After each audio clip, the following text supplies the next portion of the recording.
नमस्कार। फिलहाल धान की फसल में बैक्टीरियल लीफ ब्लाइट की समस्या देखने को मिल रही है और अमूमन ये बीमारी आती नहीं है, लेकिन जब आती है बैक्टीरियल लीफ ब्लाइट तो बहुत नुकसान करती है। और इसके साथ एक चीज़ ये भी जुड़ी हुई है कि इसको हम पहचान नहीं पाते, और जब तक पहचानते हैं, कहीं से पता लगता है, तब तक ये बहुत ज़्यादा नुकसान कर चुकी होती है। खेत ख़त्म हो सकता है। खेत के एक यदि पेच में है तो उससे पूरे खेत में फैल सकती है, पड़ोसी के खेत में तो आपके खेत में आ सकती है। आप यदि बीमारी वाले खेत से निकल के आपके खेत में गए तो ये बीमारी आपके खेत में आ सकती है। तो आज इस वीडियो में हम जानेंगे बैक्टीरियल लीफ ब्लाइट कैसे दिखती है, हमें कैसे आप पहचान सकते हैं बैक्टीरियल लीफ ब्लाइट है, क्योंकि ये जैसे तनाज छेदक से भी बहुत मिलता जुलता कीड़ा आता है, उससे ये मिलता जुलता इसका लक्षण रहता है। और क्या इसका सस्ता कंट्रोल है। यदि आप इस चैनल पर नए हैं तो प्लीज़ आप इसे सब्सक्राइब कर लें। मैं खेती से जुड़ी हुई साइंटिफिक इन्फॉर्मेशन इस चैनल के ऊपर डालता रहता हूँ।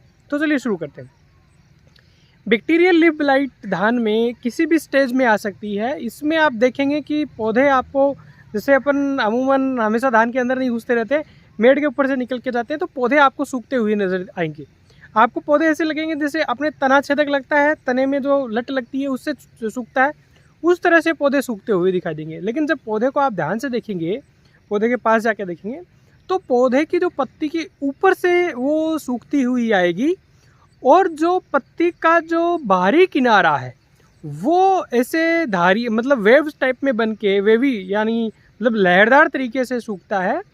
और चूंकि ये बैक्टीरिया से होता है तो आप बहुत सुबह के समय ओश में देखेंगे तो पत्ती पे आपको पीले पीले बूंदें भी दिखाई दे सकती हैं। पौधे को खींचेंगे तो आसानी से निकल जाएगा, थोड़ी सड़न सी उसमें बदबू आ सकती है। तो ये बैक्टीरियल लीफ ब्लाइट के सिम्टम है। और तना छेदक से तो आप इसको ऐसे भी डिफ्रेंशिएट कर सकते हो कि उसमें तो आपको तना छेदक में तो कीड़ा दिख जाएगा आपको, और इसके अंदर वो कीड़ा आपको दिखेगा नहीं। ये बीमारी बैक्टीरिया से होती है, फैलती है, बड़ी तेज़ी से फैलती है। इसकी रोकथाम के लिए क्या करें? देखिए, सबसे सिंपल इसकी रोकथाम के लिए आप कॉपर ऑक्सीक्लोराइड लें। कॉपर ऑक्सीक्लोराइड 2.5 ग्राम प्रति लीटर के हिसाब से। साथ में आप साइक्लिन लें, तो स्ट्रेप्टो जो 6 ग्राम वाली पुड़िया आती हैं वो लें। और उसकी जो डोज होती है वो 150 ppm, यदि मैं आपकी भाषा में बताऊं तो 50 से 75 ग्राम प्रति हेक्टेयर के हिसाब से।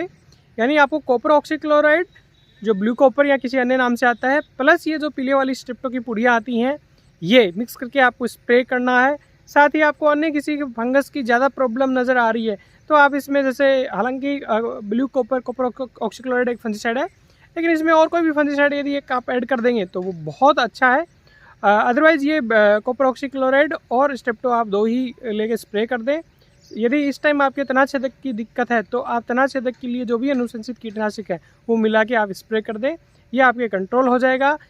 कुछ चीज़ें ध्यान में रखनी है, बहुत ज़्यादा नाइट्रोजन नहीं देना, यानी यूरिया एक साथ नहीं देना बहुत ज़्यादा मात्रा में। यदि दिक्कत आ गई तो एक बार पानी को ड्रेन आउट कर देंगे तो अच्छा होगा। दूसरा ये है कि यूरिया जितनी आपको देनी है वो स्प्लिट में दे, टुकड़ों में दे, एक साथ ना दे। उम्मीद करता हूँ मैं इस वीडियो के माध्यम से आपको कुछ क्लियरिटी दे पाया। यदि आपको इस बीमारी के लक्षण दिखाई देते हैं, आपके एरिया में दिखाई देते हैं, तो आपको स्प्रे कर ही देना चाहिए, क्योंकि बीमारी से नुकसान होने के बाद में उसको वो रिकवर नहीं होता। जो पौधा खत्म होना वो खत्म हो जाता है। इसलिए आपके बीमारी का हल्का सा आभास होते ही, या आपके आसपास में ऐसी प्रॉब्लम चल रही है, या ऐसी आपने वैरायटी लगाई है जिसमें ये बीमारी आने की संभावना ज़्यादा रहती है, खासकर बासमती की वैरायटी में बहुत दिक्कत आती है ये, तो आपको एक स्प्रे के ऊपर चला जाना चाहिए। बहुत ज़्यादा देरी करेंगे, सोचा करेंगे तो आपकी फसल खराब हो सकती है। नमस्कार, जय हिंद।